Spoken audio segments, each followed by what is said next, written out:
This video is about things you should do, shouldn't do during a hurricane.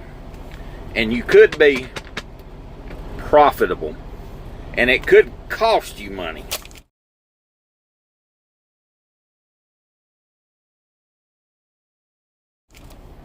Number one thing is, if you are in the path of a projected hurricane, make sure that you take care of everything at home.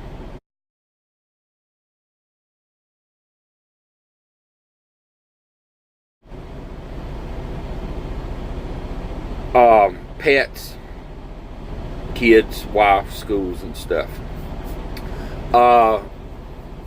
And that way, if you happen to be owner-operator on the road, when the home front's took care of, you're out here on the road. So make sure you take care of your family. Get them in a safe spot. Husbands, wives, whatever you have at home. Maybe mama and dad or aunt and uncles or whatever. Number two thing you want to do is, once a projected hurricane storm, make sure you got a lot of water. It's number two thing. I delivered a couple of years ago, I took a load of water to somewhere, and they couldn't keep enough water. People were just buying it up. I'd at least have 3 cases of water. That would keep you a couple of days. You probably want 1.5 cases per person. So if it's 4 people, probably want 7 or 8 cases of water available for at least a week. Hey, this is some storm prepared stuff. MREs, Walmart. Got the big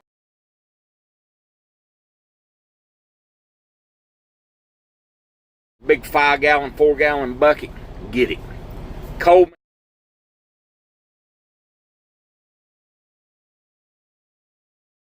stove. You can buy these things now. The MREs, you can buy them online, offline.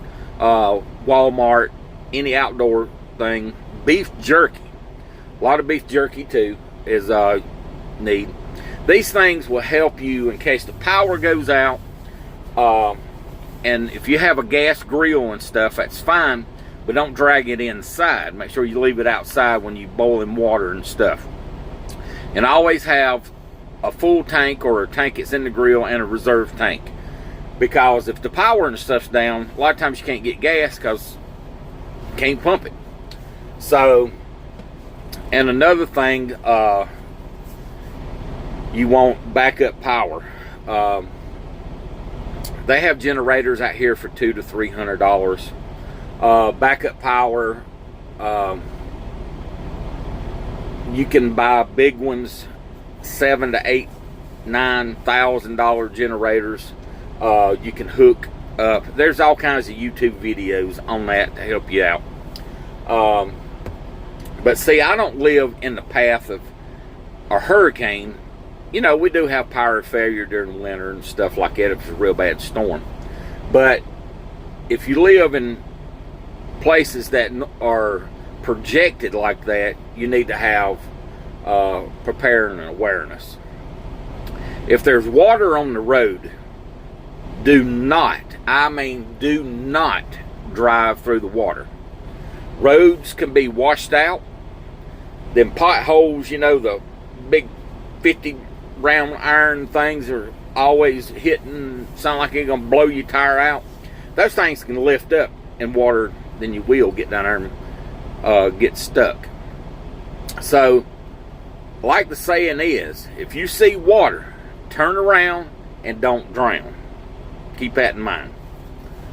This another thing, don't wait till the last moment, because if you wait till the last moment, it's always too late anyway. Prepare, leave, get gone. Everything at home is just stuff. Take your family, get them in a safe place. Family members are hard to replace and can be life-changing when you lose them in a devastation of a storm or something like this. So don't worry about a house or whatever. Take your loved ones and pets and go on. Another thing, we've covered food, power, and all, and medical services. If you have medical issues, you want to get out of an area and move closer to an area in case you do get sick. Whether you have heart problems, blah, blah, blah, whatever problems. That way, if something occurs, you're close to medical services instead of medical services having to do a life flight in or whatever to save you and all. And things that make you money as a driver. These FEMA loads, from my experience in the past, yes, they pay great, but sometimes they have wait times that are just absolutely ridiculous. I'm talking about you take a load of something to a devastated area and you may have 2 days before they get to you. So before you jump on them FEMA loads, make sure you do your homework. That's the reason a lot of companies, not owner operators do it, but company drivers, is because they can subsidize their pay by hourly. And see, if you're owner operator and you're trying to get in, get out, make a check, yeah, it pays $2,000, but you've been there 3 days, you're not making a lot of money. So do your homework, owner operators, on these FEMA loads if it happens to come to that.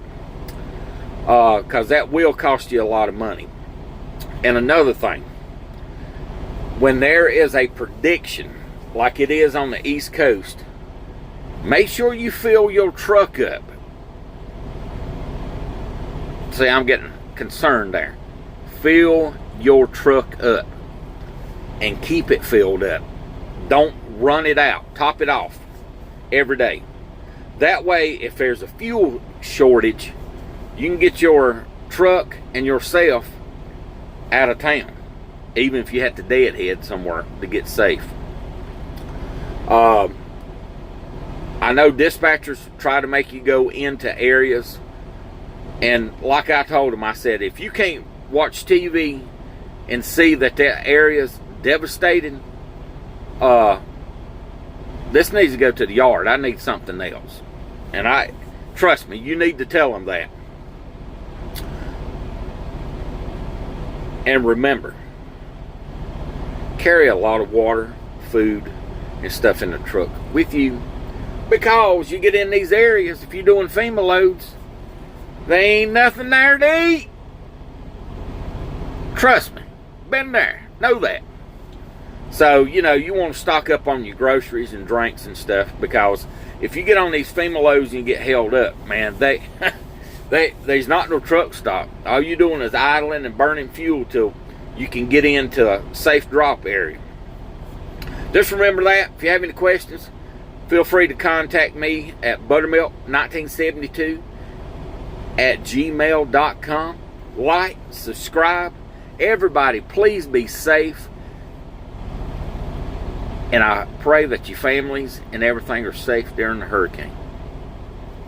Everybody have a great day.